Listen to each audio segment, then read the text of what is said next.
Hey guys, Ryan here in a Theros 8-4 with your best buddy from Mana Bluff, Schlocknock, Mike.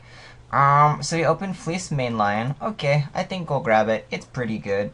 It's not exactly wonderful to commit yourself to a two-color combination, especially the green-white, but I think Fleece Mainline is powerful enough to do that. Otherwise, I'd be taking Shelly here, Thassa's Emissary, which is pretty insane. But I think we're pretty good with just the Fleece Main. Yeah, that'll be good. Oh, and let me adjust some of this for easier viewing pleasure. And then, yeah, so we're going to grab this guy. I mean, 3-3 at 2 is awesome, and then with the monstrosity at 4-4, that's just pretty cool. Downside, again, being in these two colors now. So, we passed some good blue. We're getting past a Gray Merchant, which is insane, a Sedge Scorpion, which is good and on color for us. I think I'd be much more happy if I was seeing the one white flyer at common. That would be the common I'd want to pick up. So I'm kind of interested. I think I'm just going to go ahead and grab this Gray Merchant. We passed another Baleful Eidolon also, so there may not be a whole lot of white. We also passed Shelly, so trying tactics is insane. But if someone's passing Gray Merchant, I mean, they took the rare. It could have been a money rare. But this is kind of the way to start the Gray Merchant deck. So I'm cool with that, burning a spell, instead of just grabbing the Sedge Scorpion. Because I think if the Gray Merchant was here, if I wasn't taking this, I would just take the Sedge Scorpion and stay on the green-white game plan. Because, yeah, these are good cards, but they're not exactly insane. Whereas Gray Merchant is sort of like the basis for that. So if another one gets passed or whatever, I might be able to make that deck happen. So something to remember. This could have been a Sedge Scorpion. Let's see. So nothing in the black deck for Gray Merchant. So we're not taking Tormented Hero. Don't really care about that. Also, really nothing. I mean, it's just a weak pack in general. I mean, Ordeal is the best card. Rageblood Shaman's kind of fine if you get into the Rageblood Shaman Minotaur deck. That could go down. Huh. So no real strong pick here at all. I mean, I might even just take the Opaline Unicorn, keep me open. And it tends to go well in the green deck anyway. But nah, I don't really want to do that. I think we'll take the Ordeal. I think it's kind of just the best card in general. Don't like that it puts me into a third color, but I don't really care about these other colors, so we'll go ahead and do that, and then go, bummer. I don't mind. Ooh, okay. So red is getting passed pretty heavy. This is a pretty late Emissary, so I'm glad we picked up that Ordeal. Bummer to be passing Dragon Mantle as well, but yeah, Emissary is just insane, so that's cool. Jumping in on the red bandwagon.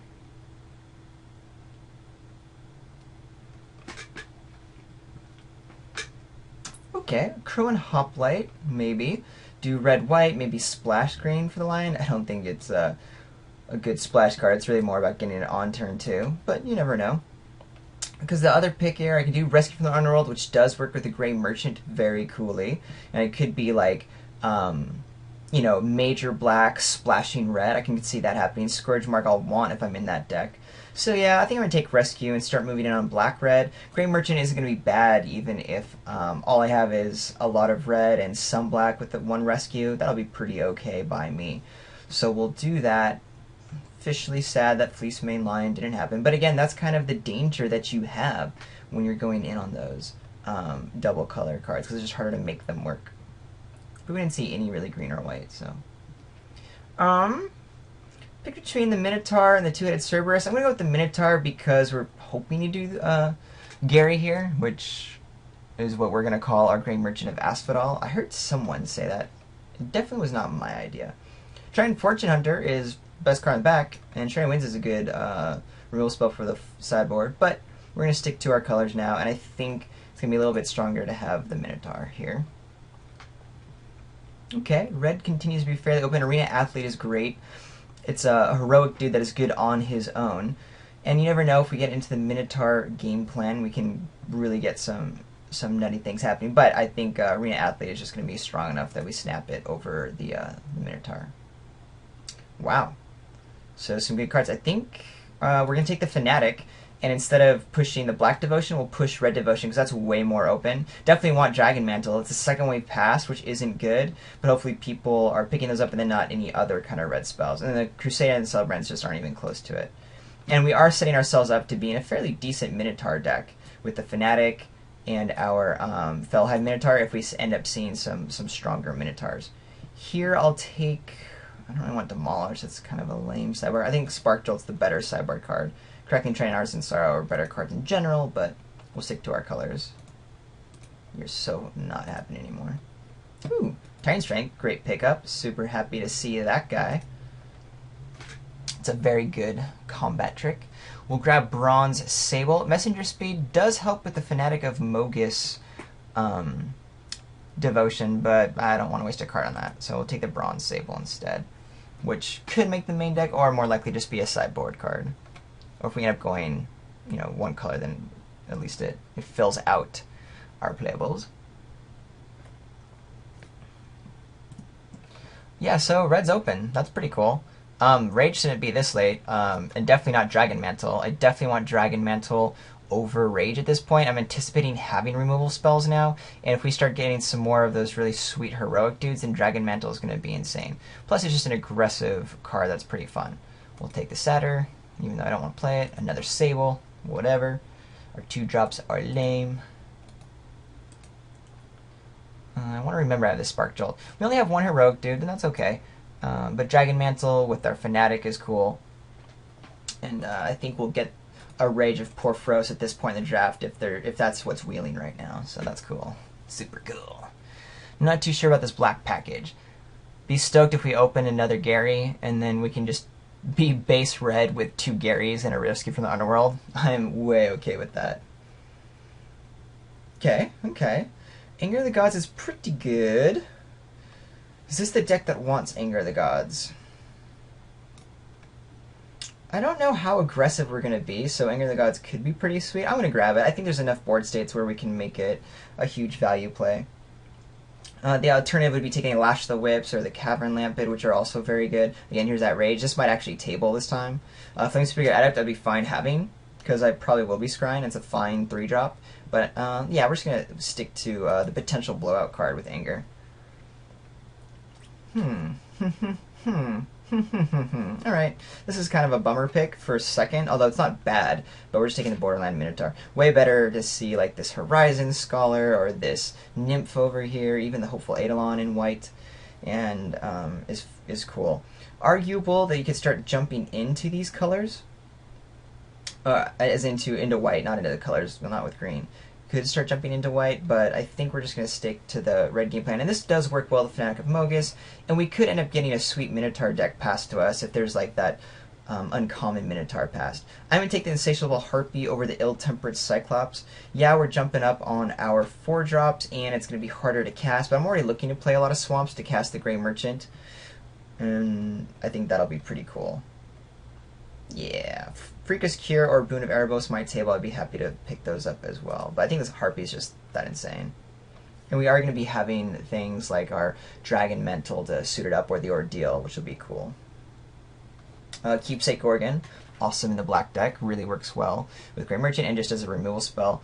Way better than this Fire Jinker Satyr. I'm not looking to be that aggressive. Another Dragon Mantle, which I would love to see table. But I think this card's just way more powerful. You need to round out these 2- and 3-drop slot, especially in this deck, which is kind of what's key for it. So that's something I'm very conscious of. And there aren't that many strong 2 or 3 drops. There's the other Minotaurs, but the one that has to attack is very bad, especially because we're not going to be that aggressive, and you really only want that with the Minotaur Anthem dudes. And then the 3-drop Minotaur is fine, it's playable, I'll definitely play it, but what I really want to see is the Nymph. The red Nymph or the black Nymph, or maybe just get more of any of the black bestow creatures, because it's those will really fit in the deck nicely. Here we go, we got it. We got that Nymph, which I want over the Blood Toll Harpy for sure. This is the Death Bellow Raider I was mentioning, the 2-drop Minotaur that I don't want to have unless I have a lot of Anthem dudes. Battlewise Hoplite, that's a good card. So that's great. Let's see, do I want a Sip of Hemlock or another Borderland Minotaur? Sip of Hemlock, of course, just a more powerful card in removal. It means I probably want to get like a unicorn or something, since I'm starting to have a really high curve here. Borderland Minotaur, though, is fairly sweet. It works well with our Fanatic. And yeah, we just might... I'm just going to kind of keep myself available to a sweet Minotaur deck. Sip of Hemlock I would like, but we have a couple of removal spells. Nothing insane, but, you know, with the Perforos and the Keepsake Gorgon at the high cost, we don't necessarily need a Sip of Hemlock. I probably want one with the curve I have now. Am I lying to myself? I think I am. Yeah, I'm lying to myself. I don't think it's right to just pick that dude up for random possible value. By dude, I mean the Minotaur, since I don't have, you know, the big Minotaurs yet. So Sip of Hemlock is fine. I don't need another Spark Jolt. I'm going to cut the Farika's Mender. That's a good card. Scourge Mark will take. Again, if we happen to get a Grey Merchant of Asphalt, we might kind of tweak our deck away and just go insane on this black action. We're definitely not playing the Satyr Rambler or the Raptor or March of the Return, so might as well have the Scourge Mark. I will take that Flame Speaker Adept now, like I was mentioning. We have one Scry effect, possibly two. I think that's it for our Scry, right? This guy doesn't Scry. No. If nothing else, just a solid 2-3 helps with our devotion, and I don't need a second Scourge Mark until I have more Garys in play. Ooh, Dark Betrayal. That is a fine pick. I'm going to get that over another 4-drop. We don't need 4 drops. Our 4 drops are awesome right now compared to this dude. And the Dark Betrayal is a really good sideboard card. Actually, I will take the Return Phalanx over the Boon of Erebos. This will help us, since we're getting to be pretty short on our early game. This will actually help us get to our big dudes later on. And yeah, Boon of Erebos. It's a pump spell. Not a big deal. Dragon Mantle! Yeah. No one likes them Dragon Mantles. We'll take Demolish for the sideboard now.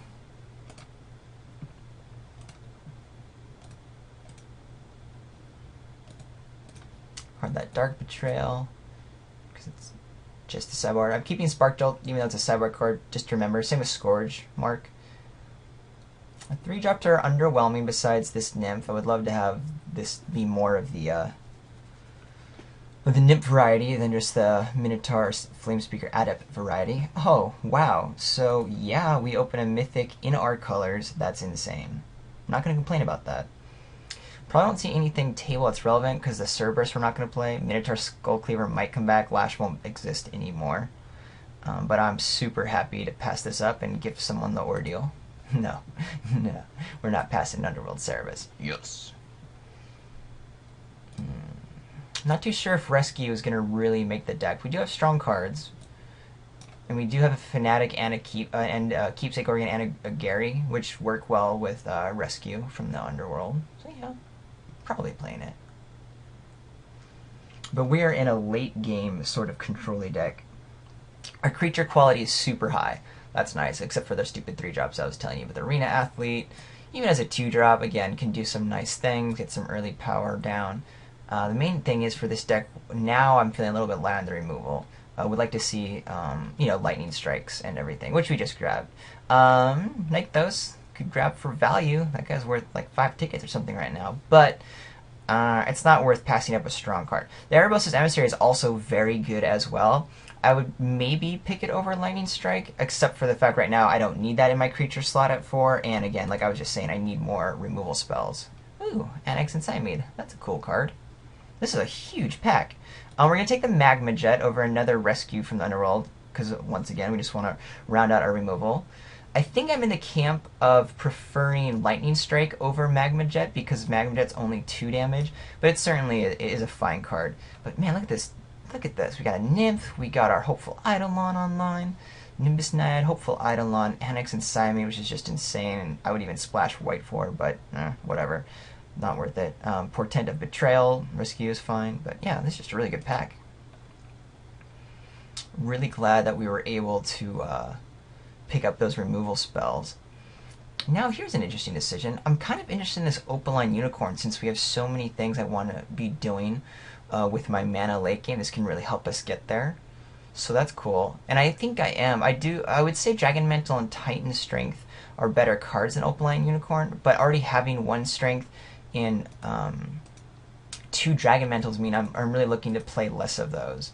So we'll grab the Opaline Unicorn in here. We're going to be playing an 18 land deck with just how insane our, our spells are in the higher game. We're going to have a lot that we want to be doing.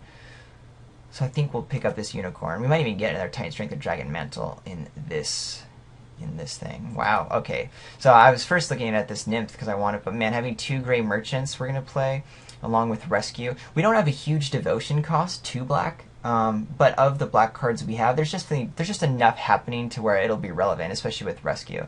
So we'll grab it, and maybe we'll see even a later one. And we might tweak the deck a little bit one way or another, black or red, depending upon how the final build comes along.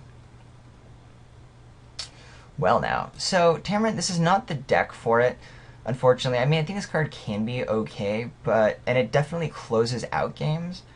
However, I just don't think it's super powerful unless you're really aggressive. It's kind of fun to like attack in, trade, get something else, but having to sacrifice your creatures to do 2 damage to a player isn't awesome. I'd rather just have like another Magma Jet or a Scourge Mark.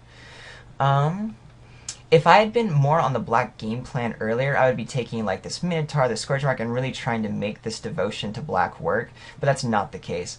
And if we had more heroic triggers, then I would take the Corneous Elf. But instead, we're going to stick to Magma Jet, keep up our high removal, and move forward in that way. Oh, of course, now we get these dudes.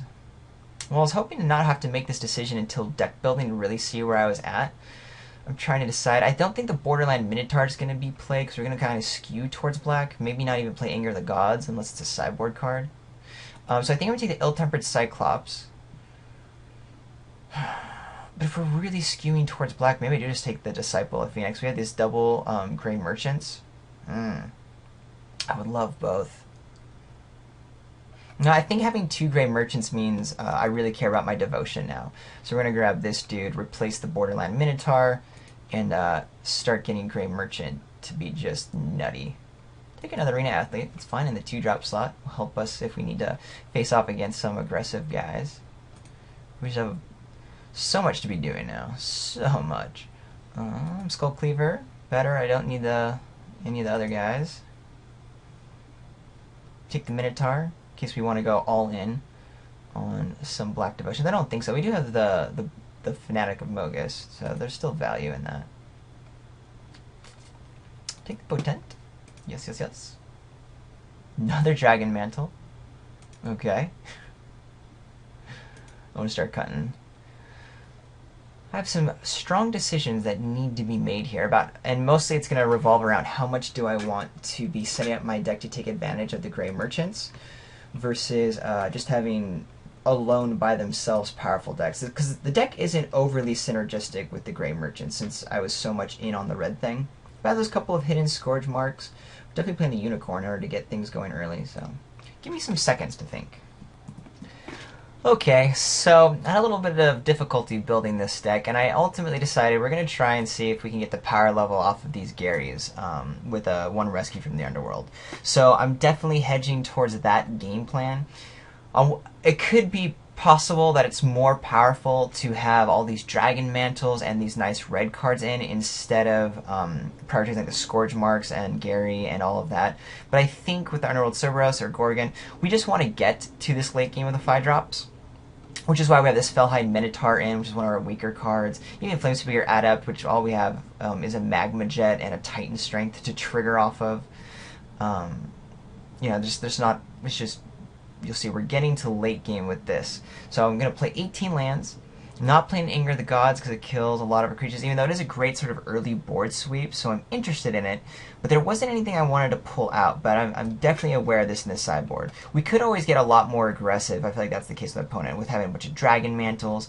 If I had more like Heroic Sweetness, I would totally do that. Or if maybe I had a second Fanatic of Mogus instead of a second Gary, then I would do the Red Devotion instead. I'm not too sure if this is correct at all. I really don't know. Obviously, at this point in the format, we're aware of how powerful Gary is, but I don't have the powerful deck for it. It came a little too late. But I think with enough black that we have and these 2 Scourge Marks, we can do some really fun things. So I'm going to give it a try for Shizzle's sake. Who knows? Underworld Cerberus could just, like, get us there anyway. We're not going to need 11 swamps, or, 12 swamps. And we might as well just go ahead and do a 10-8 split. Definitely want to do less than 10 with the double, but with Opaline, Unicorn, Ramp, and Help Fix, 8 should be good. I just think we don't need any more than 10, so why not have 8 mountains? So that should be okay. Alright, good luck. Here we go.